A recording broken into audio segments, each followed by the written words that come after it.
another video, and good afternoon from Kathmandu, Nepal. At the moment I'm in CHABAHIL, which is like an area where you can hire a bus or a jeep to take you around various places in Nepal for trekking or whatever. But I just wanted to check the area out. It's kind of more of a local area. It's not very touristy like Tamil where I've been staying, so it's a nice change, so let's check it out. Also, if you haven't done so already, please subscribe to my channel by clicking the link below.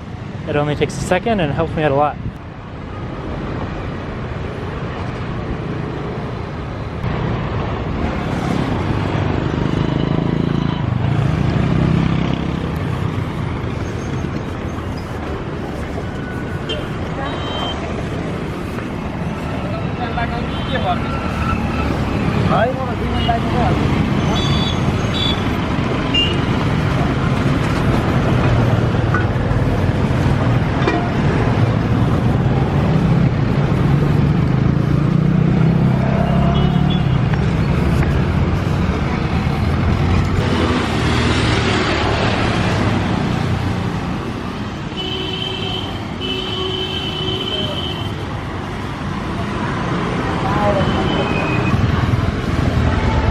Now this is my kind of place.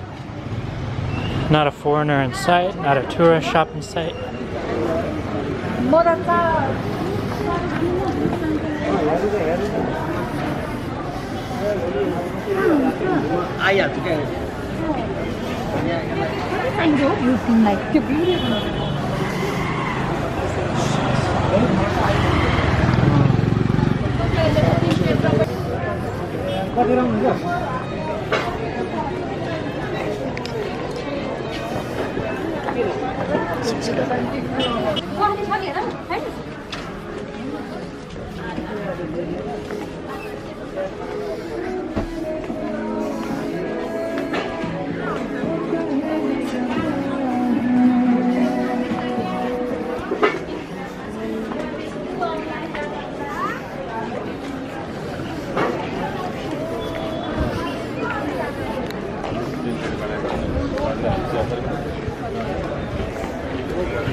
And those tomatoes look good.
Bienvenidos a Mexico. Just kidding, still in Nepal. But I'm not in a tourist area, but I found a Mexican restaurant. In case you're curious, Casa Mexicana. Find them on Facebook. There's a Mexican restaurant in Tamil, but it was nice finding another one. I got a veg burrito. Those are Nepali chips, I guess, chips and salsa, and a Fanta. And my meal costs 480 Nepali rupees, which comes out to $4.20 US, which is the most expensive meal I've had here in Nepal so far. But I was really craving Mexican food, and it looks amazing so far, so let's see how it is. That Mexican restaurant was amazing, by the way. Doesn't matter where I am in the world. I love the food in Asia, but it's always good to get a good burrito.